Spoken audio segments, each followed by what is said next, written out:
तव चकाकिलन स्तुतिरम्बिके सकल शब्दमयी किल ते तनु निखिल मूर्तिषु मे भवदन्वयो मनसि जासु वही प्रसरासु च इति विचिन्त शिवे शमिता शिवे जगति जातमयत्न वशादिदं स्तुतिर्जापर्चन चिन्तन वर्जिता न खलु काचन कालकलास्ति मे अखंड मंडलाकारं व्याप्तं येन चराचरं तत्पदं दर्शितं येन तस्मै श्री गुरुवे नमः।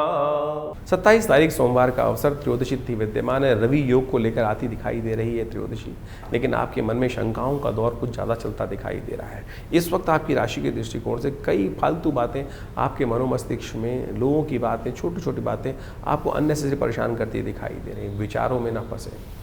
इस वक्त बृहस्पति के अस्त होने के कारण से बेकार के विचार कुछ ज़्यादा ही आपके मनोमस्तिष्क में आपको दो नावों में पैर रखते हुए दिखाई दे रहे हैं। उनको त्यागने की ज़रूरत है। अरे चीज़ें छोड़ो, रवि योग है। चीज़ों को आरंभ करने के लिए स्थितियों को बहुत सुंदर रूप से आप समझ के कार्य करने का प्रयास करेंगे तो बहुत अच्छा रहेगा। देखिए, भगवान विष्णु शेषशैया पर विश्राम कर रहे हैं। सत्ता, संसार की सत्ता शिव के हाथ में आ गई। सोमवार का अवसर है। सुबह सुबह थोड़ा दूध लेकर भगवान शंकर का अभिषेक कीजिए। त्र्यंबकम यजामहे सुगंधिम पुष्टिवर्धनम उर्वारुकमिव बंधना मृत्योर्मुक्षीमामृता। इस बात का ध्यान करते हुए, उनका स्तवन करते हुए जीवन के शुद्ध लक्ष्य को पहचानने का प्रयास कीजिए। शिव का आशीर्वाद मिलेगा, सब कल्याण होने के योग बनेंगे। 28 तारीख मंगलवार का अवसर चतुर्दशी और पूर्णिमा तिथि का योग बन रहा है। ग्रह परिवर्तन करते हुए बहुत सुंदर रूप से शाम आते आते आपके लिए एक नई बहार आने के योग आपकी राशि बनते दिखाई दे रहे हैं। इस दिन शाम के समय पूर्णिमा का योग बनेगा।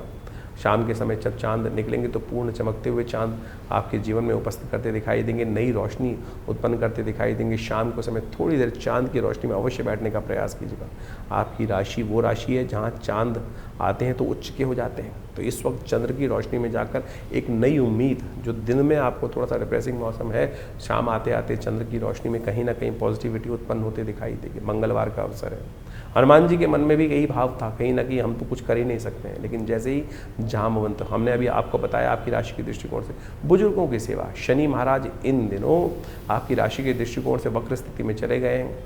जितने बड़ों की बात मानकर आप कार्य करने का प्रयास करोगे, बड़े आपको सही दिशा दिखाएंगे, आपके गुरु आपको सही दिशा दिखाएंगे। गुरु का सानिध्य लेने की ज़रूरत है। और इस वक्त गुरु कौन है? हनुमान जी महाराज। और जय जय जय हनुमान गोसाई कृपा करो गुरुदेव की नाही। तो उनका सानिध्य लेने का प्रयास कीजिए। जंगल में मंगल करने के योग बहुत जल्दी बनेंगे। 28 तारीख को मंगलवार का सुंदर सुयोग बन रहा है और इस दिन चतुर्दशी और पूर्णिमा का योग बन रहा है। सत्यव्रत भी इसी दिन किया जाने का सुंदर रास्ता बनता दिखाई दे रहा है। देखिए, आपकी राशि के दृष्टिकोण से हमने आपको बहुत सारी चीज़ें बताने का प्रयास किया। ऐसे में कई बार जो ग्रहों का खराब योग चल रहा होता है उसको ठीक करने का रास्ता है। देखिए, इस संसार में भगवान की कृपा से, गुरु की कृपा से समस्त अनिष्ट दूर हो जाते हैं। और कैसे उनको, शनि महाराज वक्री चल रहे हैं इस समय में और बृहस्पति महाराज भी कहीं ना कहीं अस्त चल रहे हैं, तो गुरु का सानिध्य चाहिए। और आषाढ़ की पूर्णिमा गुरु पूर्णिमा के रूप में जानी जाती है। और इस दिन जो है, यदि मंगलवार के दिन सुंदर योग जो बन रहा है, सुबह पुण्यतिथि जो बन रही है वो बन रही है विशेष तौर पर चतुर्दशी तिथि। और शाम को जो है सूर्यास्त के बाद में ग्रहों का परिवर्तन होने का योग बनेगा। चंद्रमा भी विशेष तौर पर आप मान के चलें बृहस्पति के सम्मुख आके विराजमान हो जाएंगे और साथ साथ पूर्णिमा तिथि भी विद्यमान हो जाएगी। और गुरु पूर्णिमा जिसको कहा जाता है, उसका चांद भी पूरी रूप से इस दिन निखर कर आएगा। आषाढ़ का चंद्रमा है जो निकल कर आएगा और आषाढ़ का चंद्रमा कहा जाता है 16 कला पूर्ण माना जाता है। और ऐसे में जब ये चंद्रमा की रोशनी होती, कभी बादलों के पीछे आती है और कभी बादलों से निकल कर खुले आसमान में साफ साफ दिखाई दे जाती है। तो कभी जो बादल हैं कभी साफ साफ है और ऐसे में चंद्रमा का दर्शन करते हुए भगवान का सुंदर पाठ करना, सुंदर कांड का पाठ करना, हनुमान जी का सुंदर स्तवन करना। हनुमान जी का सुंदर पाठ जब करते हैं तो तुलसी बाबा ने लिखा है, जय जय जय हनुमान गोसाई कृपा करहु गुरुदेव की नाही। इस संसार में हनुमान जी से बड़ा गुरु कौन हो सकता है, जो आपको भक्ति का मार्ग प्रशस्त करने का प्रयास कर रहा है। और आपके ग्रह जो चल रहे हैं खराब इस वक्त आपकी राशि के दृष्टिकोण से, जैसा हमने बताया, बृहस्पति भी अस्त चल रहे हैं, शनि भी कहीं ना कहीं वक्री चल रहे हैं और 4 महीने तक वक्री चलेंगे। तो इस दिन विशेष तौर पर हनुमान जी का सुंदर स्तवन करने का प्रयास करें। हनुमान जी को ही गुरु मानकर, जो तुलसी बाबा ने माना, क्योंकि तुलसी बाबा को दर्शन जो कराए वो विशेष तौर पर हनुमान जी ने ही तो कराए। हनुमान जी की आराधना, जब उन्होंने हनुमान जी के चरण पकड़ लिए, तो उनका दर्शन कर कर तभी उनके जीवन में वो जो योग था वही बना, और जिसके कारण से उनको राम जी के दर्शन हुए। चित्रकूट के घाट पर भई संतन की भीड़, तुलसीदास चंदन किसे तिलक देत रघुबीर। जिस प्रकार से कहा गया है, हनुमान जी की कृपा से ही अनेक रूप से जब नहीं दर्शन हो पा रहे थे तो हनुमान जी ने जबरदस्ती करवाने का प्रयास, ऐसा गुरु चाहिए ना। तो आप संसार के चक्र में कहाँ फंस रहे हैं, तो सुंदर रूप से हनुमान जी का सुंदर स्तवन इस दिन अवश्य करने का प्रयास करें। आषाढ़ की पूर्णिमा की रात्रि और मंगलवार का सुंदर सुयोग, तो ऐसे में हनुमान जी का सुंदर स्तवन समस्त अनिष्टों को दूर करने का योग बनाएगा। तो ऐसे में हमने विवेकानंद योगाश्रम में इस शुभ तिथि में गजकेसरी योग के अंतर्गत सुंदरकांड का पाठ रखा है, भगवान का सुंदर स्तवन करने का रखा है। और तुलसी बाबा ने तो यहाँ तक कहा है, और देवता चित्त न धरहीं, हनुमत से ही सर्व सुख करहीं।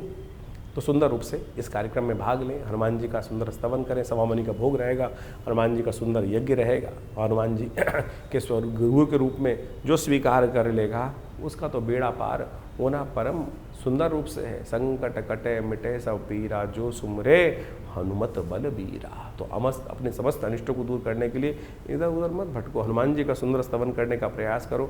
आप भी अपने नाम से इस सुंदर कार्यक्रम में भाग ले सकते हैं। व्यवस्थाएं आपके सामने दी गई हैं, फ़ोन नंबर्स दिए गए हैं। आप आइए, सुंदर रूप से हनुमान जी का स्तवन करने के लिए इस दिन अवश्य पधारें। हनुमान जी की सिद्ध मूर्ति विवेकानंद योगाश्रम में सदगुरु आचार्य श्री केशव देव जी के द्वारा प्रतिष्ठित की गई है। उनका दर्शन कर लेने से, उनको सुंदर सिंदूर चढ़ा लेने से कई सारी भ्रांतियाँ लोगों के मनो मस्तिष्क में हैं। स्त्रियों को हाथ नहीं लगाना चाहिए, और कुछ ये बहुत सारे लोग, देखिए वैसे तो मूर्ति को किसी को हाथ नहीं लगाना चाहिए ये, लेकिन यदि पुजारी के रूप में आप उपस्थित हैं तो शुद्ध पवित्र होकर मानस पूजा सुंदर रूप से कर हनुमान जी का सुंदर स्तवन करने का प्रयास यदि करेंगे तो बहुत ही कल्याणकारी रहेगा। भक्त के लिए कोई जाति नहीं है, कोई वर्ण नहीं है, कोई भक्त समस्त वर्णों के हैं। समस्त प्रकार से सरलता से जो हो वही भक्त बन जाता है, वही सदा कल्याण का योग बनाता है। तो इस गजकेसरी योग में हनुमान जी का सुंदर स्तवन आपके समस्त अनिष्टों को दूर करने का योग बनाएगा। 29 तारीख बुधवार का अवसर, पूर्णिमा तिथि विद्यमान है। गुरु पूर्णिमा की ये तिथि है जिस दिन विशेष तौर पर गुरु का सानिध्य लेकर जीवन के समस्त कष्ट दूर होने के योग बनते हैं। उसका बड़ा रहस्य है, वो भी समझ लीजिएगा, लेकिन ग्रह गणना करना समझ लीजिए। इस वक्त अध्यात्म से आपको लाभ, और कहीं ना कहीं अध्यात्म से विमुख होने से कहीं ना कहीं नुकसान होता दिखाई दे रहा है। सरलता से चीज़ों को अपनाने का प्रयास करें, कहीं ना कहीं हठ धर्मिता त्यागने का प्रयास करें। थोड़ी जिद है आपकी राशि के दृष्टिकोण से।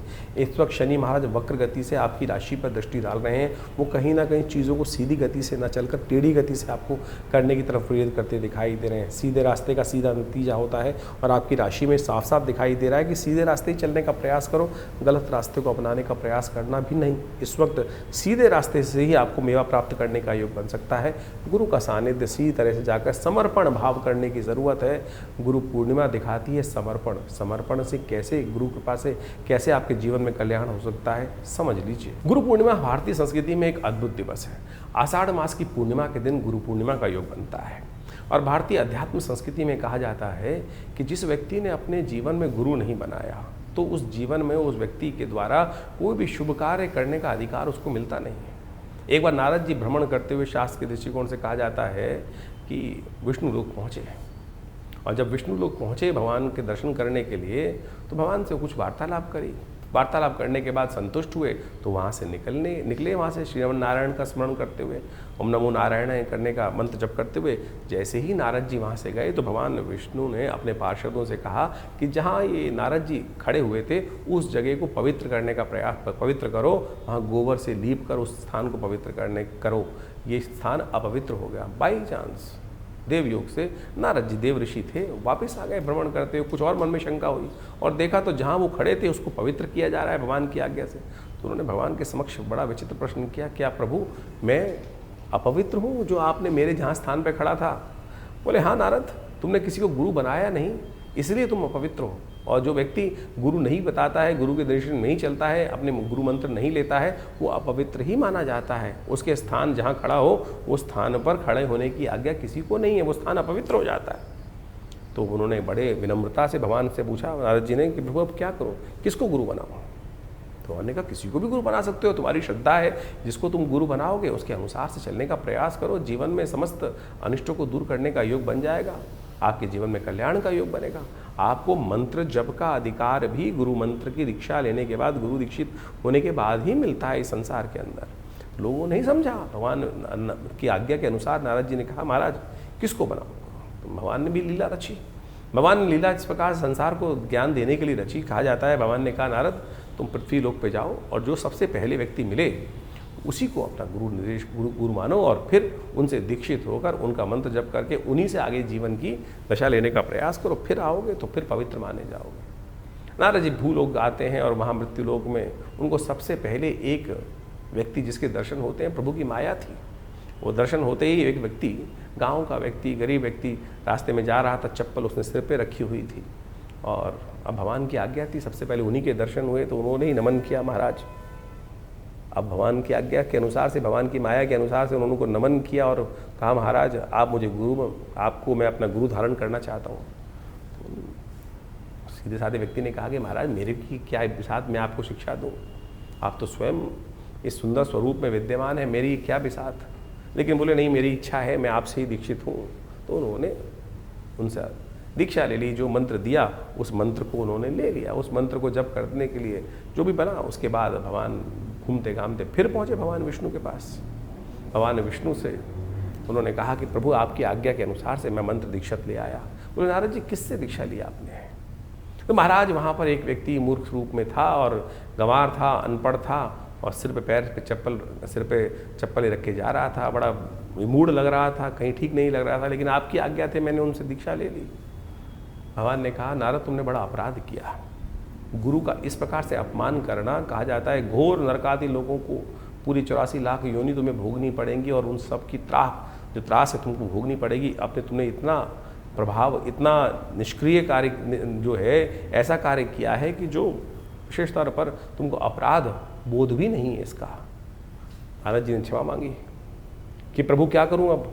बोले तो अब गुरु के सानिध्य में ही जाओ और वो जो बताएं उस कार्य को करने का प्रयास करो, तब जाकर इस जो 84 की योनि का जो चक्र है उससे निकल सकते हो, नहीं तो तुमको 84 लाख योनि भोगनी पड़ेंगी, उसमें जीवन निर्वाह करना पड़ेगा, फिर उस काल को भोग के बाद ही तुम हमारे दर्शन के लिए आ सकते हो। अब नारद जी को पटक दिया गया, वापस उस जगह पर लाकर नारद जी देव इच्छा से, प्रभु की इच्छा से फिर दोबारा गुरु के सानिध्य में पहुँचते हैं और उनके समक्ष बैठकर अपने समस्त भाव को उपस्थित करते हैं।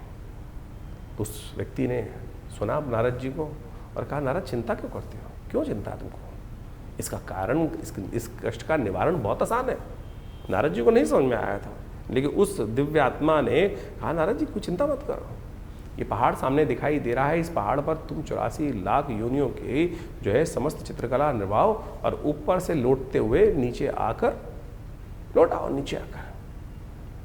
नारद जी को बड़ा आश्चर्य हुआ कि इस व्यक्ति ने मुझे इतना दान बताया और कहा कि पूरा ऊपर से लेकर उन 84 लाख योनियों के नाम लिखकर समस्त व्यवस्था बनाई और फिर लौटते लाटते ऊपर से लेटते हुए नीचे आते हुए उन सब में भोगते हुए, उनको कहा जाता है कि वो समस्त 84 लाख योनि भोगने के बाद पुनः पहुँचे और वो जो श्राप था, जो अपराध किया था, उससे निवृत्त हुए। तो जो कहा गया ना, गुरु गोविंद दोनों कड़े काके लागू पाऊँ, बलिहारी गुरु आपनो जिसने गोविंद दियो मिलाए। ये शास्त्र में कथा इसलिए वर्णित की गई है कि आप सदमार्ग पर उस सरलता से प्राप्त कर सकते हैं गुरु के सानिध्य में। तो आप कोशिश ये करें, अपने जीवन में गुरु मार्ग मंत्र का अवश्य जप करने का प्रयास करें। भगवान से मिलने का मार्ग भी गुरु निर्देशित कर सकते हैं। तो आप बड़े बड़े चमत्कार हैं गुरु मंत्र के, शास्त्र में जो वर्णित हैं उनको हमें जीवन में देखने का प्रयास करना चाहिए। जीवन के कष्ट, इस संसार के कष्ट गुरु मंत्र के द्वारा है। कबीर जैसे संतों ने भी, जिनको कहा जाता है कि वो अध्यात्म में फंसते ही नहीं थे, वो तो विशेष तौर पर कहा जाता है कि जिस प्रकार से राम को भी उपासना करने का मंत्र जो उन्होंने जपा, जिस प्रकार से उनको नास्तिकवाद की बात की जाती है, उन्होंने भी रामानंद जी के चरणों में लेटकर उनके मुख से जो राम नाम निकला उसको ही गुरु मंत्र मानकर दीक्षित होकर उनका जप करने का प्रयास किया। अब लोगों ने उस मंत्र दीक्षा को भी नहीं समझ पाए तो कहानी के रूप में तो आप सत्य माने कुछ और लोग मान देते हैं। भ्रांति उत्पन्न करना बड़ा आसान है, सरलता जीवन में मार्ग पे चलना बड़ा मुश्किल माना जाता है। इसलिए कोशिश ये करें, इस कथा के माध्यम से हमने गुरु मंत्र की दीक्षा का, गुरु का चमत्कार आपके समक्ष रखने का प्रयास किया। मंत्र दीक्षा बड़ी चमत्कारी होती है। मंत्र दीक्षित लेने के बाद सत्य माने वो जागृत मंत्र ही आपका कार्य करेगा, नहीं तो जपते रहो मंत्र, लाखों मंत्र, हजारों मंत्र लोग जपते रहते हैं लेकिन वो कार्य नहीं करते। कारण है मंत्र दीक्षित नहीं है। जिस व्यक्ति ने वो स्वयं मंत्र गुरु ने जपा ना हो, उस मंत्र को देने का अधिकार भी किसी व्यक्ति के पास नहीं होता है। तो अनेक अनेक प्रकार के मंत्र हैं, शास्त्रों में लाखों मंत्र विद्यमान हैं। आपके लिए कौन सा योग्य है, कौन सा मार्ग आपके लिए चलना श्रेष्ठ है, किस मार्ग पर चलकर आपको सफलता मिलेगी, किस मार्ग पर चलना आपके लिए भारी हो सकता है, वो आपकी योग्यता के अनुसार गुरु ही बता सकते हैं। तो इसलिए भारतीय संस्कृति में गुरु के जो है, जिसको कहा जाता है अंधकार से प्रकाश की तरफ जाने का, ज्ञान का मार्ग दिखाने वाली जो दिव्य आत्मा है, वो गुरुजन कही जाते हैं। इसलिए उनकी जो है दीक्षा हमें अवश्य लेने का, उनका सानिध्य अवश्य लेने का प्रयास करना चाहिए। अब एक अपवाद और भी है इसके साथ साथ कि गुरु कितने बनाए जाए। अनेक गुरु बना सकते हैं आप, अनेक गुरुओं की कोई बात ना। दत्तात्रेय भगवान ने इस संसार में उपस्थित होकर 24 गुरु बनाए, जिससे जहां जो शिक्षा मिले उसको अपने गुरु के रूप में, सदगुरु के रूप में आप स्थान देने का प्रयास करें। कोई इसमें भांति नहीं है। भ्रांति ये करने का प्रयास करते हैं। आज तो बाजार बन गया है, आज तो ये संसार हो गया, गुरुआ तू गलियां फिरे घर घर कंठी देत। आज तो मंत्र माइक के द्वारा दीक्षाएं मंत्र दे दी जाती हैं, तो वो गुरु मंत्र नहीं हुआ। आप गुरु बनाते हैं व्यक्ति को जहां मेरे मन की शंकाओं हो, मैं सीधा जाकर उनके पास बैठ के, उनके सानिध्य में बैठकर उनसे वो मंत्रणा कर कर अपने जीवन के उस लक्ष्य की जहां कष्ट आ रहा है बात करके दूर कर सकूं। लेकिन ऐसे स्थितियों में जिनके दर्शन करने भी दुर्लभ है, फोटो में ही दर्शन हो सकते हैं, टीवी पे ही दर्शन हो सकते हैं, फिर वो मंत्र दीक्षा क्यों? आपको भटकने की आवश्यकता नहीं। प्रभु स्वयं आपके जीवन में उस व्यक्ति को उपस्थित कर देते हैं। दत्तात्रेय भगवान ने रास्ते में चलते चलते दीक्षा प्राप्त करी। वैश्य तक को गुरु माना, श्वान तक को गुरु माना, अग्नि तक को गुरु माना, वायु तक को गुरु माना। आपकी सरलता की आवश्यकता है। एकलव्य का कथा आपके समक्ष उपस्थित है, कहीं नहीं भटके। गुरु द्रोण के पास जाने की उनके सामर्थ्य नहीं थी, क्योंकि वो राजकुमारों को दीक्षा देने के लिए कटिबद्ध थे, वो बाहर दे ही नहीं सकते थे। ऐसा नहीं कि गुरु द्रोण ने नहीं देना चाहा, लेकिन वो कटिबद्ध थे, वो राज्य आज्ञा से बंधे हुए थे कि राज्य पुरुष, क्योंकि वहां पर वो जिस प्रकार से उन्होंने शपथ ले रखी थी कि मैं केवल राजपुरुषों को ही, अर्जुन को ही सर्वश्रेष्ठ धनुर्धर बना के भीष्म के समक्ष उन्होंने प्रतिज्ञा ली थी ये बात। लेकिन एकलव्य ने ऐसा उदाहरण उपस्थित किया कि गुरु की मूर्ति बनाकर ही उन्हीं से समस्त दीक्षा मूर्ति के माध्यम से ही ले ली। तो साध्य जो है, जो साधक है, उसको अपनी साधना पर चलने के लिए उस साध्य की तरफ जाना है। साध्य तो हर जगह अवेलेबल है, हर जगह उपस्थित है जो साध्य है, जिसको करना है। आपको अपनी साधना को दृढ़ करने के लिए विश्वास चाहिए, तो इस विश्वास को जगाने का प्रयास करो। गुरु पूर्णिमा वो पर्व है जो आपके मन की उन शंकाओं को दूर करने का प्रयास करती है। तो इस गुरु पूर्णिमा पर अवश्य मंत्र दीक्षा लें, गुरु का सानिध्य लेने का प्रयास करें।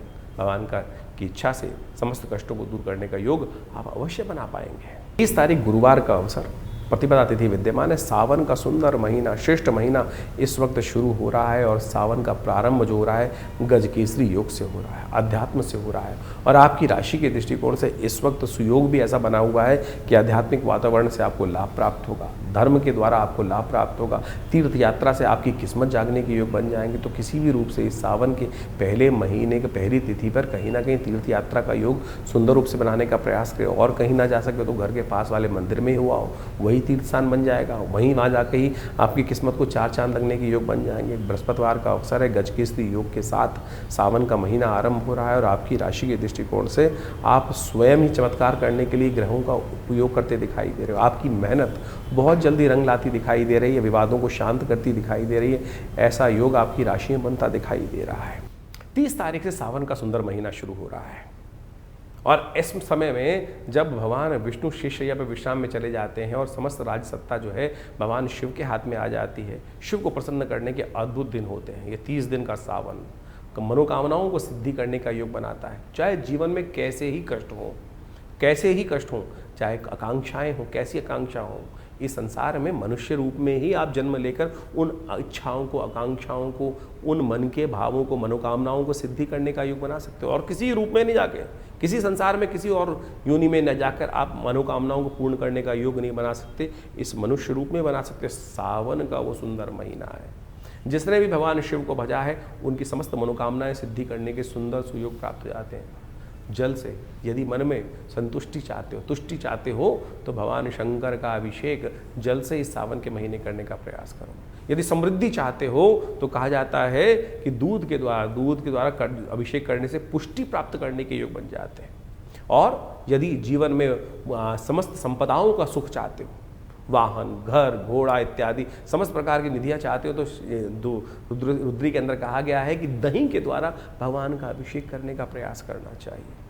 यदि ग्रहों का अशुभ प्रभाव चल रहा हो तो कहा जाता है कि भगवान का अभिषेक भस्म के द्वारा करने का, भस्माभिषेक जो होता है ना, उसके द्वारा करने का हमें प्रयास करना चाहिए। उससे जीवन के सत्य के प्रति हमारी आकर्षण शक्ति बनती है, सही रूप से मंत्र की सिद्धि प्राप्त करने का योग बन जाता है। यदि धन, वैभव, इन सब की प्राप्ति करना चाहते हो तो कहा जाता है कि भगवान का सुगंधित गंध के द्वारा, गंधोदक के द्वारा, इत्र के द्वारा भगवान का जो अभिषेक करता है उसकी मनोकामना सिद्धि का सुंदर सुयोग बन जाता है। कहा है सुगंधिम पुष्टिवर्धनम, सुगंधि युक्त जल से, सुगंधित तेल से यदि भगवान का अभिषेक करने का प्रयास करोगे तो इस प्रकार की मनोकामना सिद्धि का सुंदर योग बन जाता है। यदि आपके शत्रु बाधाएं आपको बहुत परेशान कर रही हैं तो तेल के द्वारा भगवान का सुंदर अभिषेक इस सावन के महीने में हमें करने का प्रयास करना चाहिए। ये मनोकामना सिद्धि को पूर्ण करने के लिए अद्भुत योग बनाकर आपकी राशि में इस प्रकार से हजारों औषधियाँ हैं। शहद के द्वारा, पुष्पों के द्वारा, मट्ठे के द्वारा, इच्छू रस के द्वारा, गन्ने के रस के द्वारा, दूध के द्वारा और तो और अनार के रस के द्वारा, विभिन्न विभिन्न औषधियों के द्वारा अनेक मनोकामनाओं की सिद्धि के लिए समय समय पर लोग यज्ञ इत्यादि रुद्राभिषेकात्मक यज्ञ करने का सुंदर प्रयास करते हैं जीवन के समस्त कष्टों को दूर करने के लिए। यदि स्वास्थ्य संबंधी समस्या चल रही हो तो कहा जाता है कि दूध के द्वारा भगवान शंकर के महामृत्युंजय मंत्र का जप करते हुए इस सावन के महीने में यदि अनुष्ठान किया जाए तो भगवान की कृपा से कैसी ही दिव्य कोई परेशानी हो जो कहीं ना कहीं ठीक ना हो रही हो, उसके भी ठीक होने के रास्ते प्राप्त हो जाते हैं। तो हमने विवेकानंद योगाश्रम में इन पूरे 30 दिनों में, सावन के पूरे 30 दिनों के लिए नित्यपति शाम को रुद्राभिषेक रखा है। सामूहिक तौर पर समस्त भक्तगण एकत्र होकर भगवान शंकर का रुद्र अष्टाध्यायी के द्वारा नित्यपति भगवान का अभिषेक विवेकानंद योगाश्रम में हम हमारे द्वारा स्वयं समस्त भक्तों के साथ मिलकर किया जाएगा। भगवान का बड़ा दिव्य, बड़ा विशाल भगवान शंकर का शिवलिंग है और उनका पूजन हम बड़ी श्रद्धा के साथ समस्त लोग मिलकर करते हैं। आप भी स्वयं इस कार्यक्रम में भाग लेने के लिए नित्यपति आश्रम पर पधार सकते हैं। ये सावन का सुंदर सुयोग आया है और इस समय ग्रहों की स्थिति बड़ी विचित्र चल रही है। एक जीवन में क्षणभंगुर है जीवन, कभी भी कहीं ना कहीं एक छोटी सी त्रुटि से पता नहीं कहाँ से कहाँ जीवन की दिशा मुड़ जाती है। भगवान की कृपा से, भगवान के सानिध्य में रहकर हमको क्षण क्षण को जीवन को जीने का प्रयास करना चाहिए।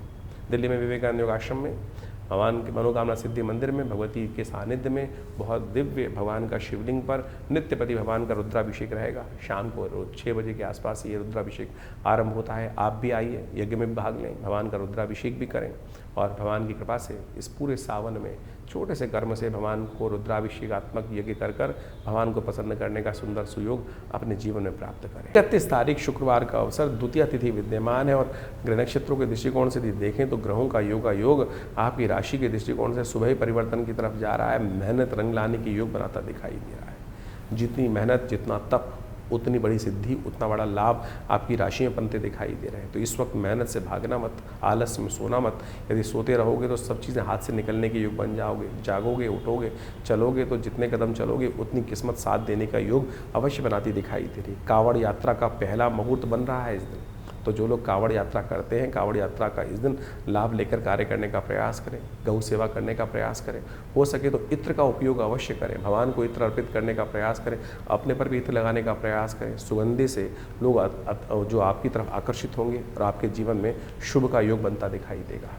तो जुलाई के अंतिम में आपने ग्रहों का प्रभाव समझा, आपकी राशि के अनुसार से कितना महत्वपूर्ण परिवर्तन, चाहे वो शनि का परिवर्तन हो रहा हो, चाहे बुध का पहले उदय होना और फिर मार्गी हो जाना, बहुत महत्वपूर्ण प्रभाव इनका आपको आने जीवन में प्रभाव देखने को मिल सकता है। ऐसे में बृहस्पति अस्त अवस्था में चल रहे हैं, शनि एक बार पुनः वर्ष के अनुसार से वक्री हो गए और ये 4 महीने से ज़्यादा वक्री रहेंगे। ऐसे में पुनः एक बार स्थिति विश्व में कहीं ना कहीं कोलाहल वाली उत्पन्न करने के योग ये शनि का वक्री होना और साथ साथ ऐसे में इनका विभिन्न ग्रहों के साथ योगायोग जो बन रहा है वो प्रभाव उत्पन्न करता दिखाई दे रहा है। समय समय के अनुसार से हमको ज्योतिष का लाभ अवश्य लेने का प्रयास करना चाहिए। ऐसे में विशेष तौर पर ग्रहों के योगायोग के अनुसार से उनका जो महत्वपूर्ण परिवर्तन मिलता है, शास्त्र में वर्णित ऋषियों मुनियों के अनुभव के आधार पर जो उनके निदान चिकित्सा विज्ञान के अनुसार से बताए गए हैं, ग्रहों के मंत्र के माध्यम से बताए गए, वो हम आपके समक्ष समय समय पर उपस्थित करते रहते हैं। सत्य मानिए, व्यक्ति के हाथ में कर्म करना ही है, उसका फल तो परमात्मा के हाथ में ही है, कर्म के अनुसार से फल बनता है। लेकिन फिर भी परमात्मा की कृपा से जो बड़े से बड़े भयावह योग कुंडली में बन रहे होते हैं, वो कब किस प्रकार से क्षण में गायब हो जाते हैं पता नहीं चलता। इस बात को हमें अच्छे समझना चाहिए। गोचर का प्रभाव तो आपने अच्छे से समझा, लेकिन आपकी जन्मपत्री पे किस प्रकार से उन ग्रहों के परिवर्तन का प्रभाव पड़ रहा है, दशाओं का, अंतरदशाओं का।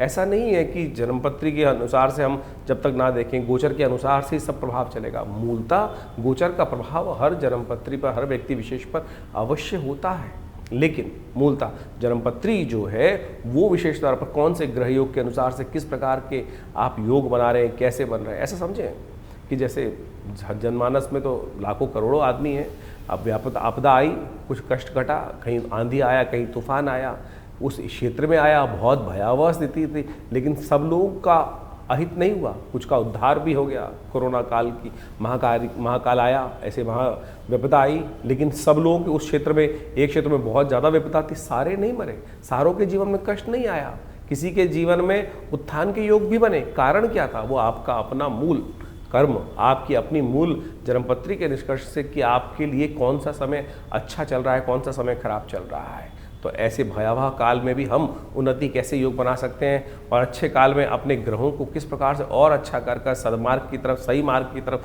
तेजी से आगे बढ़ने के योग बना सकते हैं, वो जन्मपत्री का जन्म ज्योतिष विज्ञान का एक चमत्कारिक विषय है। इसलिए हमें अपने जन्मकाल के अनुसार से, date of birth, time of birth, place of birth के अनुसार से जो खाका बनता है, दशाएं, महादशाएं, अंतरदशाएं, इन सबको देखते हुए, देशकाल परिस्थिति को समझते हुए भविष्य को देखने का प्रयास करना चाहिए। और उससे बहुत कुछ पूर्वाभास हो सकता है, बहुत सा पूर्वाभास पहले हो जाता है, और उसको समझकर हम अपने समय के अनुसार से अपने रास्ते को सही रूप से चुन सकते हैं। जैसे एक व्यक्ति पढ़ाई कर रहा है किसी क्षेत्र में, उसका भाग्य तो कहीं किसी और क्षेत्र में लिखा था उन्नति का, लेकिन वो भटकते भटकते कभी ये, कभी वो, कभी वो, कभी वो, वहाँ पहुँचता हुआ अंत में जाकर जो जिससे किस्मत जागनी थी वहाँ पहुँचता है, फिर उस पर कार्य करता है। और फिर अगर ज्योतिष के दृष्टिकोण से पहले ही जान लिया जाए कि इस व्यक्ति के लिए कौन सा मार्ग सबसे श्रेष्ठ है और उसको अपना लिया जाए, तो आप अवश्य सही समय पर सही चीज़ों को पहचान कर कार्य को ठीक कर सकते हैं। तो यही ज्योतिष विज्ञान का, ज्ञान का यही लाभ है,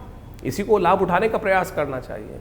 सकल पदार्थ है जगमाही, कर्महीन पुरुष पावत नाही। तुलसी बाबा ने ऐसे ने कर्म, ज्योतिष विज्ञान जो है वो वास्तविक तौर पर ज्ञान के अनुसार से, विज्ञान के अनुसार से शोध कर ऋषियों का कर्म है, और उन्होंने इतना सुंदर सिद्धांत बना के रखा।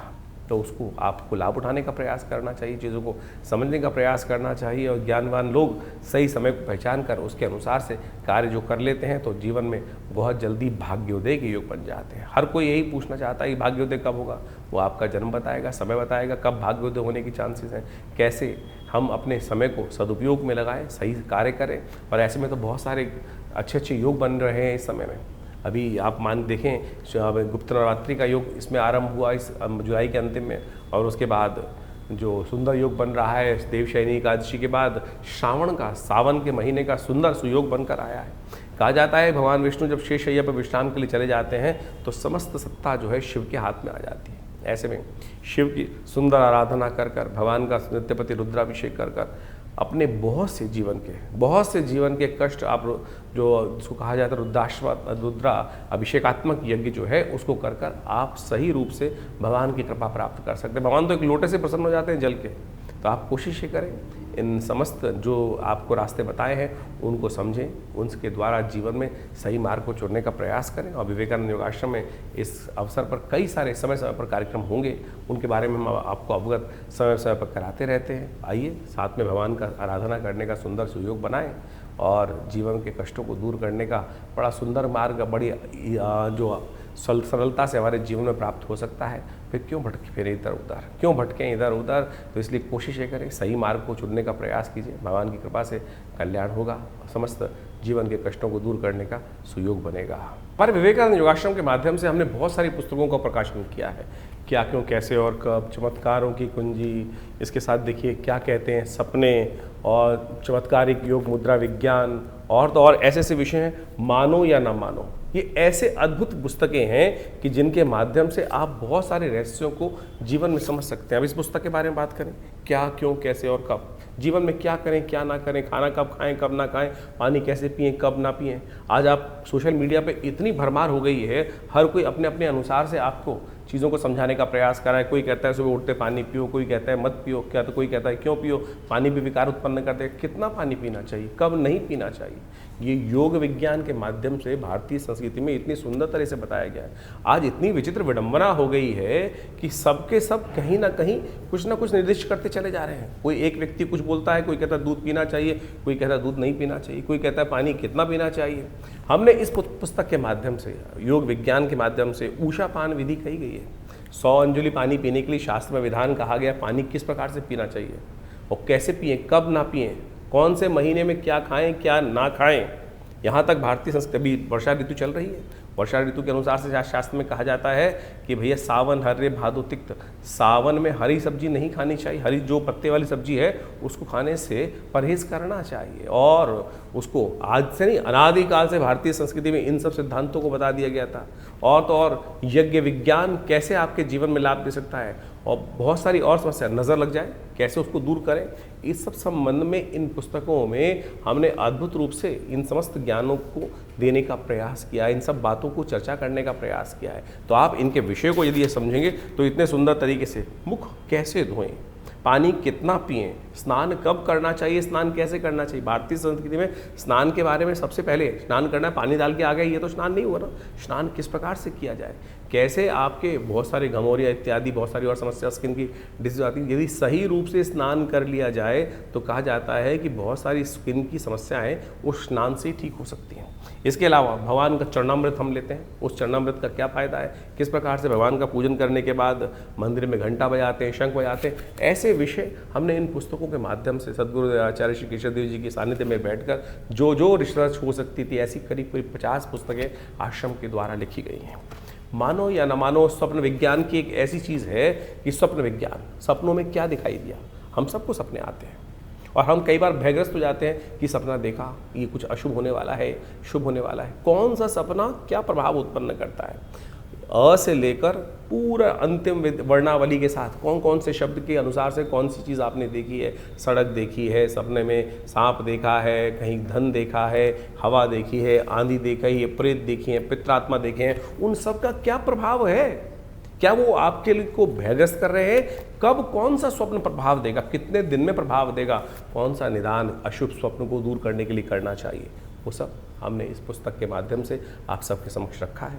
तो आप इन पुस्तकों को पढ़ें और देखिएगा सही रूप से आपके जीवन में जो अज्ञान की जो एक समय चल रहा है, अंधकार का, अज्ञान का, उसको ठीक करने का रास्ता आपको केवल इस पुस्तक के माध्यम से ही मिल जाएगा। तो ऐसी ऐसी बहुत सारी पुस्तकें हैं। एक ये पुस्तक है चमत्कारिक मुद्रा विज्ञान, ये हमारा अपना विषय है। पूरे विश्व में हमने इस विषय को पहुंचाया कि मुद्राओं के द्वारा कैसे विभिन्न रोग ठीक कर सकते हैं। कान के दर्द से लेकर हृदय रोग जैसी परेशानियों को ठीक करने के लिए ये मुद्राएं चमत्कार अपना प्रभाव दिखाती हैं। विवेकानंद हॉस्पिटल इस संबंध में बहुत अद्भुत कार्य कर रहा है। दिल्ली में 100 बेड का हॉस्पिटल संस्थान के द्वारा बनाया गया है, जो भारत सरकार के पैनल पर भी है, दिल्ली गवर्नमेंट के पैनल पर भी है।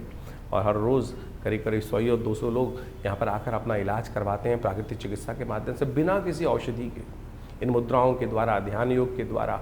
तो आप इस आश्रम पर जुड़ें और इन समस्त जो है, हमारी वेबसाइट भी आप जा सकते हैं vivekanandnaturecure.com, www.vivekanandnaturecure.com। और ये जो प्राकृतिक चिकित्सा का हॉस्पिटल है, योग विज्ञान का हॉस्पिटल है, आयुर्वेद का हॉस्पिटल है, तो यहाँ पर जमुनापार में आप इसमें आके अपनी चिकित्सा सुविधाएं भी ले सकते हैं। और तो आश्रम में यज्ञ तो नित्य प्रति चलते ही हैं, और उस यज्ञ के माध्यम से विभिन्न प्रयोग जो किए जाते हैं, चाहे कैसी ही समस्या है, उन सब को ठीक करने के लिए भगवान की कृपा से विभिन्न मार्ग खुल सकते हैं। आप सत्य माने, बहुत सारे अजीब अजीब केस आते हैं, किसी का स्वास्थ्य ठीक नहीं हो रहा है, तो हमने देखा महामृत्युंजय मंत्र का जो एक यज्ञ है, उसका दिव्य मंत्र का जप करते हुए सही रूप से जो उचित ब्राह्मणों के द्वारा, जो विद्वान ब्राह्मणों के द्वारा सही मंत्र का उच्चारण करते हुए यदि कार्य किए जाए तो वो अद्भुत रूप से मंत्र चमत्कारिक कार्य करते हैं। जीवन में कई ऐसी घटनाएं, शत्रु परेशान कर रहे हैं, बाधा पहुंचाए जा रहे हैं, ठीक नहीं कर रहे हैं, तब उनके लिए देवी के विभिन्न स्वरूपों का ध्यान, विभिन्न मंत्रों का प्रयोग, कैसे उन बाधाओं को दूर करके आपके जीवन में विजय का शंखनाद उत्पन्न किया जा सकता है, वो बिल्कुल अद्भुत रूप से मंत्र कार्य करते हैं। लोग मान नहीं रहे हैं, जो बदमाश हैं, दुष्ट हैं, वो कहीं ना कहीं अपनी उस छवि को छोड़ ही नहीं रहे हैं और आपके जीवन में उनको आघात पहुंचाए जा रहे हैं। उनके रहते हुए आप अपने जीवन में विजय नहीं प्राप्त कर सकते। आपको उनके साथ उनकी दुष्टता को समाप्त करने का कार्य ही करना पड़ेगा। तो ऐसे मंत्र विज्ञान के माध्यम से आप अपने जीवन को कष्ट को दूर करने के लिए, अब बंधन का योग किसी कुंडली में आ गया, बंधन का योग साफ साफ दिखाई दे रहा है। कहीं ना कहीं ग्रह परस्पर ऐसे योग बना रहे हैं कि बंधन का योग, जेल जाने का योग है। कहीं ना कहीं आपके समय खराब है आपका। तो ऐसे में दुर्गा की नामावली का एक अद्भुत चमत्कारिक प्रयोग है, जिसका यदि प्रयोग किया जाए, भगवती के नामावली का यज्ञ जो है शास्त्र में वर्णित है, समस्त भयों को जीवन से दूर करने का योग बना देता है।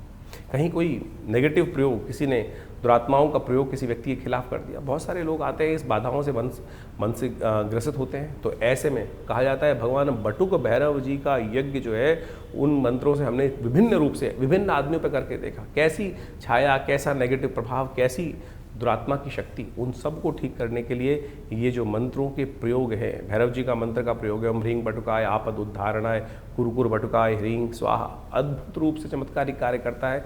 उन कष्टों को दूर करने का योग अद्भुत रूप से बना देता है। ग्रह बाधाओं का समस्याएं हैं, ग्रह बाधा ऐसी हैं कि एक के बाद एक, कोई शनि खराब है, कोई मंगल खराब है, तो उनका जप किया जाए ना, सही रूप से उच्चारण करते हुए, यज्ञ करते हुए, उनका दशांश यज्ञ करके, दशांश उनका मार्जन इत्यादि समस्त पद्धति को अपनाते हुए जो कार्य किए जाते हैं, वो पूर्ण रूप से, सही रूप से सफलता की तरफ व्यक्ति की मंशा के अनुसार से कार्य करने का सुंदर कार्य करते हैं। मंत्र विज्ञान कपोल कल्पित नहीं है, सत्य है, लेकिन विधि के अनुसार से, शास्त्र के अनुसार से हमें करने का प्रयास किया जाना चाहिए, तब जाकर समस्त मनोरथों को सिद्ध करने का, दिखावा नहीं है। आज पूरे जो सोशल मीडिया के अंदर हम देखें, दिखावा किया जा रहा है, इतनी जबरदस्ती पद्धति को बनाया जा रहा है, कहाँ कहाँ किस किस प्रकार से दिखावा करके बहुत सारी चीज़ें, लेकिन जो मूल मंत्र जप है वो नहीं हो रहा है। मूल मंत्र जप नहीं हो रहा है। यज्ञ के नाम पर अभी इतने ज़बरदस्त खतरनाक वीडियोस, मैं कहूँगा खतरनाक इसलिए बोल रहा हूँ कि विधि निषेध है ही नहीं उसमें। आहुत मंत्र में, यज्ञ में आहुति देने के लिए मुद्राएं हैं। इस मुर्गी मुद्रा के द्वारा शांतिक पौष्टिक कर्मों में आहुति देने का है। और बड़े बड़े महंत महात्मा इत्यादि बैठे हुए जो तसलों से, प्लेटों से आहुति यज्ञ में डलवा रहे हैं। क्या करवा रहे हैं?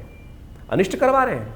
कब आहुति दलनी चाहिए? मंत्र में स्वांते आहुति समर्पय, स्वाहा के अंत में आहुति दलनी चाहिए। कोई विधि किसी का पालन नहीं किया जा रहा है, केवल पंप एंड शो और दिखा दिखो के ड्रामेबाजी कर कर जो यज्ञ विज्ञान के नाम पे, अध्यात्म के नाम पर आज दुराग्रह पूरे विश्व में चल रहा है, ये भयावह है। आप स्वयं करिए, हमारे साथ रविवार को यज्ञ में बैठिए। कोई दक्षिणा नहीं ली जाती, कोई पैसा नहीं लिया जाता। जो लोग कुछ बैठना चाहते हैं रविवार को यज्ञ में आकर आश्रम पर यज्ञ में बैठ सकते हैं। तो इन समस्त विधियों का आशा करते हैं आप पालन करेंगे, समझेंगे, चीज़ों को सही रूप से करेंगे। तो आप जुड़िए विवेकानंद योगाश्रम से, आपका कल्याण होगा। धन्यवाद।